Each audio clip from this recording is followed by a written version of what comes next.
our elder law practice has become a good 40% of what we do today, and it's because so far we're here, so we're getting older, right? And so we see lots of families where the spouse has got issues taking care of everything, either health care issues or their own care. How many of you would find it a challenge if we were to start taking an extra $4,000 or $5,000 a month from your budget? Would that those of you who are not raising your hand, okay. Okay? If we bump that up to $12,000 or $13,000 a month, would that be a okay? So we want to talk a little bit about Medicaid. But before I go there, do y'all got your taxes filed for the year? Well, you're so much better than I am. I got my extension done, though. Okay? When we talk about Medicaid, because when you did your taxes, you probably tried to use all the tax rules to make sure that you paid the most possible tax, right? Yeah, I know better than that, Fred, okay? You tried to minimize your taxes. Well, when we talk about Medicaid, we're really talking about using the rules in the healthcare arena to try and make sure that we expend as little of your lifetime wealth accumulation on your health care as possible. And a lot of folks have heard about look back. 60-month look back. Everybody's afraid of it. I think it's really a huge opportunity. And I see some faces that says he must be crazy because if I got to tell, okay? Because if we do the pre-planning as opposed to the crisis planning we see so often, is that we can know what our results are going to be, okay? The way the penalty is calculated, and let's make a note for next year. I need a drawing board for this section. I keep forgetting to do that. So that's 60-month look back. It says, hey, I help pay my grandchildren's tuition. I made a large donation to my church. I wanted to keep the family home in the family, so I have given it to the kids. We can go to all of those are reportable transactions for Medicaid purposes.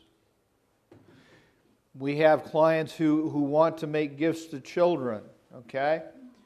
Those are all have to be accounted for. But if you do them and you don't need help paying for health care for 60 months afterwards, they don't matter. What we run into is people who wait. It's like, any of you have homeowners insurance? Yeah. Why do you have it? In case, okay? Wouldn't you save a lot of money if you waited until you came home and you saw the smoke billowing out the windows and then you bought the homeowner's insurance? Wouldn't that save a lot of money? Yeah. The problem is, nobody will sell it to you then, okay? If you take advantage of this 60-month look-back rule, as many of you here, we've done this kind of planning with you, okay? Then we get five years down the road, we really get to we bought the homeowner's policy, and now we've got the coverage when we need it, okay? It's about pre-planning as opposed to responding to the crisis. The way they calculate the penalty is that the state of Connecticut says the average cost of a month in the nursing home is $12,388. And so for every $12,388 that you've transferred, that's a 1-month period during which you can't get any help to pay for medical bills. Now, it doesn't interfere with Medicare, but Medicare doesn't cover very much of this, nor does your Medicare supplements. And so $123,000 transfer, that's 10 months during which even if you've run out of money, you can't get any help, okay? And so otherwise eligible for Medicaid.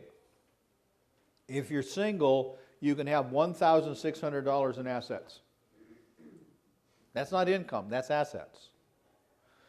For a married couple, if you don't do the planning, the best the well spouse can have is $120,900. You can keep your own income if you're the well spouse, but we see many situations where the well spouse will have a very relatively low Social Security and or pension, and if you're living on $4,000 a month, then that's fine because you got all that income. But your income as a well spouse is only $1,000. Absent litigating with the DSS and what they call a fair hearing, the most we can get is just over $3,000 a month. So it's very important to understand these rules and make sure that this is part of your considerations in your planning. Okay? So, Medicaid planning, it is the most complicated area of our practice. It is much easier conceptually for us to do sophisticated estate tax planning than it is to do this planning, which is the purpose of which is to try and make sure you live as well as you can, as long as you can, and as much as possible where you want, while maximizing the resources to make sure that that happens. And perhaps, if all goes as well as possible, we've got something left for your heirs, okay? We use the term divestment because some people think that when they sell their house to the kids for $1, that's a sale. Is that a sale? No, that's a gift, okay? Because you probably didn't even get the dollar, okay? But even if you did, it's still a gift. It's a divestment. It's when something leaves you and you don't get equivalent value back. Okay? Long-term care insurance. I'm both a fan. This is where I began to prove I went to law school. On one hand, I'm a fan of long-term care insurance. Because if you have long-term care insurance, and given 5 years, I know that we can protect 100% of what you have in most cases. Okay? Traditional long-term care insurance scares me to death because the carriers have been leaving the business at an incredible rate. We're down to, I think, less than half a dozen carriers here in Connecticut. And they all keep raising their premiums. And I'm afraid that's going to continue to happen, such that the traditional products don't necessarily work on a long-term basis. There are products that use annuities and life insurance that at least we know what the cost is. We can know it'll be there. And in many cases, you actually are virtually guaranteed that you get the money back. But that's an important part of it. Exempt assets. An exempt asset is one that doesn't count. An example of that is for a married couple, the home doesn't count, but if it's owned wrong, meaning the wrong person dies first, and it's not tied into your plan, we can get a bad result and end up having a claim against the house or losing it. Irrevocable funeral contracts don't count.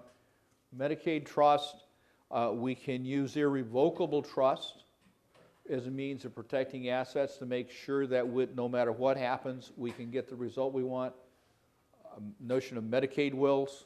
This is a will that federal law authorizes to protect assets for the surviving spouse. And then, thanks to the Lopes case here in Connecticut, where there are annuities that meet federal law standards that don't count as an asset anymore. But it took a 3 years or almost 4 years of litigation to get the Department of Social Service to accept federal law.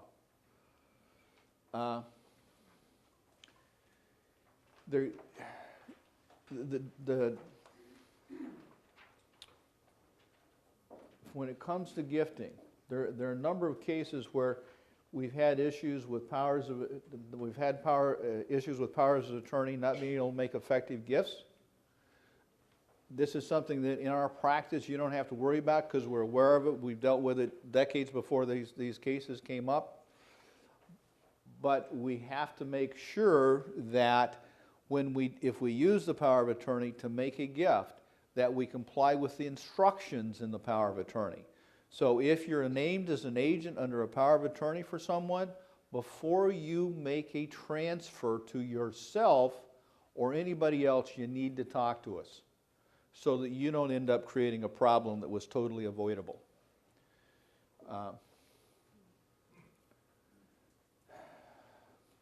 This is not a brand new law. It's been on the books for several years now. Connecticut passed a law that says that if there's been a transfer for any reason,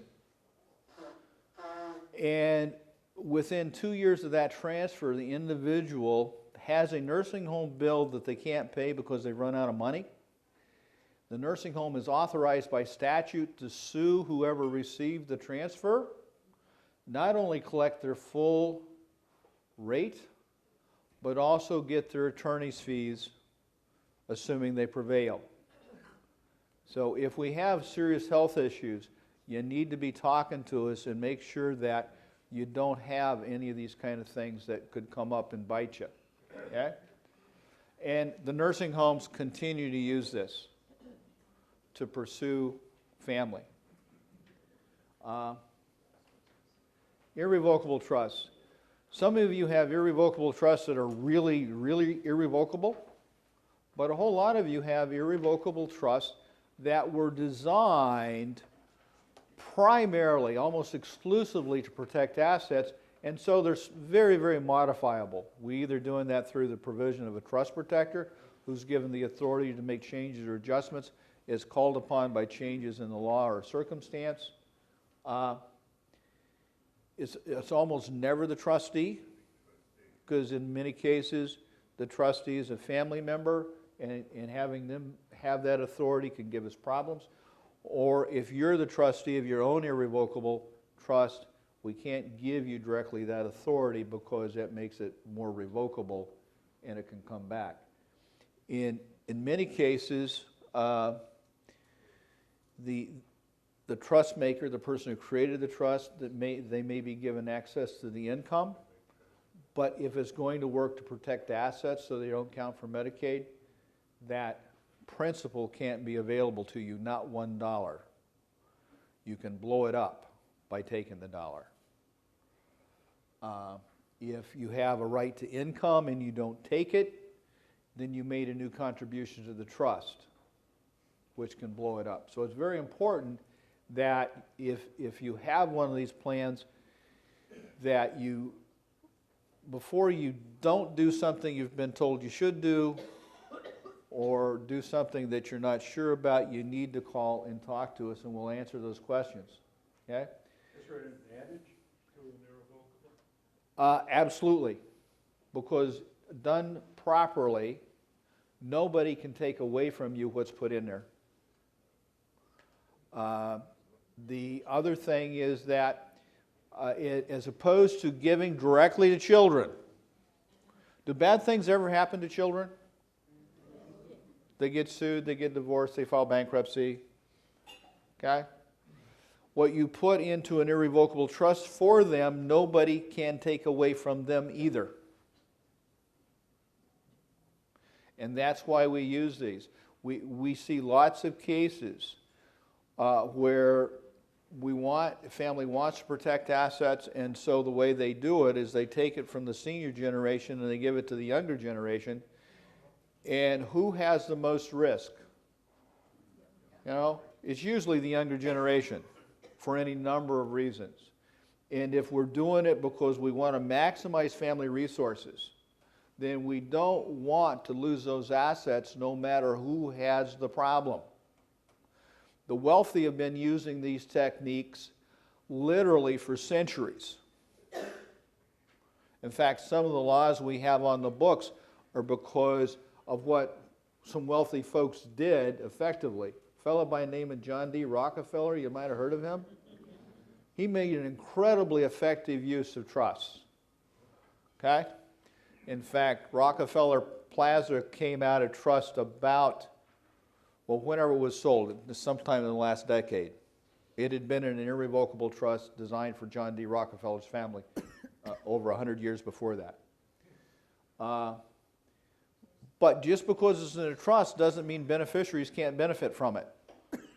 Okay? Whether you're getting the income or children or others are getting the principal, still works.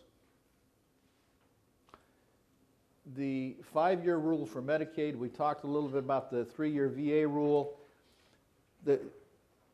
In both cases, the assets are fully protected and they don't count for these programs. Okay? Again, time, there's a lot of details. Some of these slides could be an hour presentation. So I want you to understand we're going to a very high level on this, okay? The VA benefit, as Jeff was pointing out, it can be used to pay for home care, for assisted living or nursing home. In fact, we can use these benefits to actually pay family members who are giving up their time and sometimes other employment opportunities to help take care of you. Okay? Medicaid will pay for home care or nursing home. Medicaid will pay some portion of some assisted living facilities' bills. We have, what, 29 firms in the pilot program, Rebecca? It's been changing. I'm not certain on Okay. that. There's something over 20 because there's been a pilot program in the state where the state will pay the medical-related care portion of the assisted living bill. But they have to be a participant in the program, and guess what? Most of them are full. But maybe that's a change we'll see coming, okay? Connecticut, you know, we thought we were special because we recognize same-sex marriage, but we have this case, Oberfeld versus Hodges, that says same-sex marriages have to be respected no matter where they are in all states. In fact, I'm talking with a friend of mine in North Carolina that we may do a book on this. We'll address those kind of concerns for those of you who have family or friends that are affected by it. There's going to be further changes in the law, I'm sure, but with this Supreme Court decision, in virtually all cases, same-sex marriages, not civil unions, not domestic partnerships, but same-sex marriages are treated exactly the same for all legal purposes, except for where they've still not been resolved in the courts because some states are taking different positions, okay, as any other marriage. Pet trusts. You know, Connecticut, a number of years ago, adopted a statute that said you can actually provide for a pet. Why do I point that out? Because legally, a pet, whether it's a cat, a dog, a turtle, a horse, is the same as furniture legally. You can't leave money for the care of furniture. Okay? Pretty hard. But Connecticut has a statute that allows us to do planning to make sure that the pets that are important in your life are cared for the way you want, by whom you want. We got a number of hurdles we have to jump through to make sure that this works and make sure that we don't have, you know, how many Rin Tin Tins were there? Those of you who remember that? Okay? There are like 9 or 10 of them. Well, we only want to take care of the first one, not the 9 stand-ins. Okay?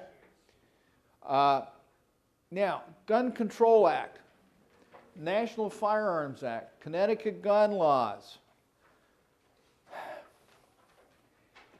What we know about guns, if you own firearms, they've become a much more complicated asset to have than they used to be. You like my subtitle? How to create or become a felon? The National Firearms Act governs any interstate transfer of weapons. They also establish different classes of weapons, which if you're in Connecticut, Connecticut's not as generous as the federal law. A number of other states aren't. We had a situation a while back where a fellow passed away with something like, 40 weapons? And he left, if I remember correctly, all of them to his nephew in Massachusetts. Massachusetts law is different than Connecticut law. And if we had just merely delivered his weapons as instructed, he would have been a felon. And guess what? Guess what we would have helped the executor become? A felon.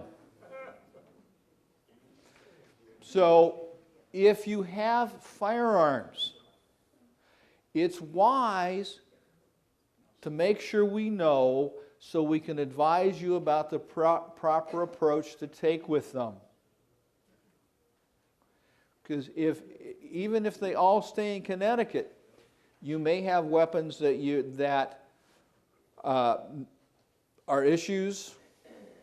You know, we're moving to where the expectation is that mostly, especially if you got handguns, whoever ends up with them needs to have a pistol permit. And if you don't and you have the weapon, now you got a problem. And this is where I sometimes get asked, well, how will they catch me? I don't know. But I don't want the phone call about, I got caught, what do I do now? It's better to make sure you don't have anything to be caught for. Okay?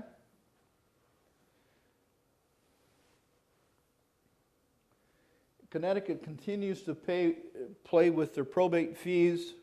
It's really a means of raising taxes to support the probate court and to some extent the general fund. If you die a resident of Connecticut, whether you have an estate that's taxable or not, we have to file a Connecticut estate tax return.